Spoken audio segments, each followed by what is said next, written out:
हदीस अपने मकाम पे बिल्कुल दुरुस्त है।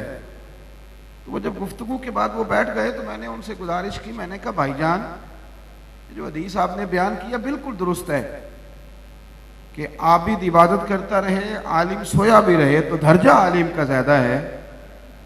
पर ये हदीस हुजूर गौस पाक को भी तो आती थी ना, हुजूर गौसे आजम को भी तो ये हदीस पाक आती थी ना, और हुजूर गौसे आजम से बड़ा आलिम भी कोई नहीं। तो वो तो इशा के बाद मुसल्ले पे बैठते थे और फजर की अजान हो जाती थी। हालांकि ये हदीस उन्हें भी इमाम आजम से बड़ा होने का तो किसी ने दावा नहीं ना किया, लेकिन इमाम साहब का तो 40 साल मामूल रहा। 40 साल इशा के वक़्त मुसल्ले पे बैठे और फजर हो गई। तो हम गुंजाइश ढूंढते हैं, वो एहसास नहीं पैदा करते। वो खास वारफ्तगी, छोटी छोटी बातों का ख्याल रखना, दीन के मामले में जो हुक्म आ गया उसको फौरन अपनाने की कोशिश करना, और जाविया निगाह बनाना कि दीन अमल के लिए आया है। और जो बात देखे ना कुरानंदाजी होती है उम्रे की, बिल्कुल होनी चाहिए, कोई इख्तलाफ नहीं। पर वो जो रवायत में आया था कि तुम्हें पता चले पहली सफ का सवाब कितना है तो तुम कुरानंदाजी करो, तो वो कुरानंदाजी कब होगी? और वो जो फरमाया गया था कि तुम्हें पता चले कि आजान का सवाब कितना है तो तुम कुरानंदाजी करो, तो वो किस दिन करनी है?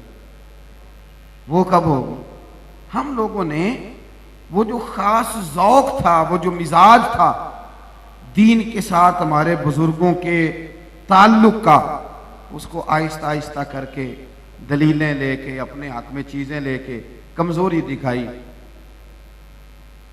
हजरत सलमान फारसी रदी अल्लाह ताला अन्हु ना गवर्नर बन गए थे मदाइन के। हमारे जब लोगों के पास माल आता है तो फिर बड़े लोगों से ताल्लुक बनता है, फिर वो उन्हें मशवरे देते हैं, फिर आहिस्ता आहिस्ता वो जो उनके अंदर खूबसूरती होती है, रूहानियत होती है, दर्द होता है, वो आहिस्ता आहिस्ता कमजोरी पकड़ने लगता है। हजरत सलमान फारसी रदी अल्लाह ताला अन्हु गवर्नर थे मदाइन के। बहुत सारे मुल्कों के वजीर सफ़ीर आए हुए थे, कोई गुफ्तगू हो रही थी, मीटिंग हो रही थी। और हमारे यहाँ जब माल आता है तो बच्चे भी मशवरा देते हैं कि अब्बा जी अब ज़माना बदल गया है, अब हम अमीर हो गए हैं। अब कल परसों 10-15 लोग मुझे सेठ साहब कह रहे थे, तो आप अभी वहीं खड़े हुए हैं। लेकिन याद रखना, जिन लोगों की कोई बुनियाद होती है वो अपनी बुनियाद पे कायम रहते हैं, जिनकी कोई असल होती है वो अपनी असल पे कायम रहते हैं। उनको असल छोड़ के लुत्फ नहीं आता, मज़ा नहीं आता। जो जो जो आदी हो गए हैं ना कि हमने मुसल्ले पे बैठना है, तो उनको बगैर मुसल्ले के फिर करार नसीब नहीं होता। जिनकी असल होती है वो असल पे कायम रहते हैं। हज़रत सलमान फारसी खाना खा रहे थे, बहुत सारे बड़े बड़े लोग। हमारे यहाँ लोगों का स्टाइल बदल जाता है, महफिल में रंग और होता है, वलीमे वाले दिन रंग और होता है। वो जो बड़ा तगड़ा इश्क होता है ना इमामे के साथ, दाढ़ी के साथ और खूबसूरत लिबास के साथ, वो वलीमे वाले दिन बदल जाता है। अल्लाह जाने किधर गया वो इश्क। पंजाबी का एक शेर है एक दरवेश का, आपको समझ आ गई तो बड़ी अच्छी बात है, ना आई तो चले मैं तो अपना ज़ौक़ पूरा करूँगा ना। वो पंजाबी के एक शायर ने कहा था, वो कच्चा रंग ललारी वाला जेड़ा चढ़दा ते लैंदा रहिंदा, इश्क तेरे दा रंग मुहम्मद चढ़ जाए फेर नहीं लैंदा। वो कहते हैं वो कोई और रंग होता है जो कभी चढ़ जाता है कभी उतरता है, लेकिन नबी पाक अलैहिस्सलाम की मोहब्बत का रंग एक दफ़ा चढ़ जाए फिर उतरता। हज़रत सलमान फारसी खाना खा रहे थे। अब फरमाया कि तुम खाना खा रहे हो, तो महबूब अलैहिस्सलाम ने फरमाया कि लुकमा तुम्हारे हाथ से दस्तरखान पे गिर जाए तो उठा के खा लो, अल्लाह तुम्हारी बख्शिश फरमा देगा। खाना खा रहे थे तो लुकमा आपके हाथ से दस्तरखान पे गिरा तो हजरत सलमान फारसी ने उठा के ना तो वो खा लिया। एक साहब ने कान में कहा, हुजूर बड़े बड़े मुल्कों के वजीर आए हैं, क्या सोचेंगे, मैं बाद में उठा लेता, सफाई कर देता, या आपने क्या किया? कान में बात की थी ना तो चाहिए था सलमान फारसी भी कान में जवाब दे देते, लेकिन वो तो जज्बात में आ गए। कुछ लोग तकरीर करते हैं तो कुछ जज्बात का इजहार करते हैं, तो जज्बात का इजहार जो होता है वो कई दफ़ा जज्बात से जाकर टकराता है।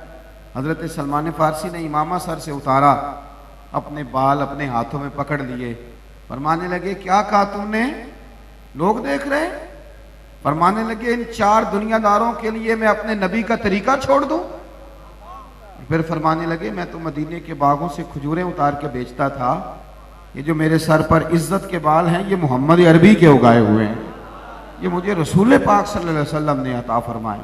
तो मैं अपनी असल से पीछे हट जाऊं, वो तरीका छोड़ दूं?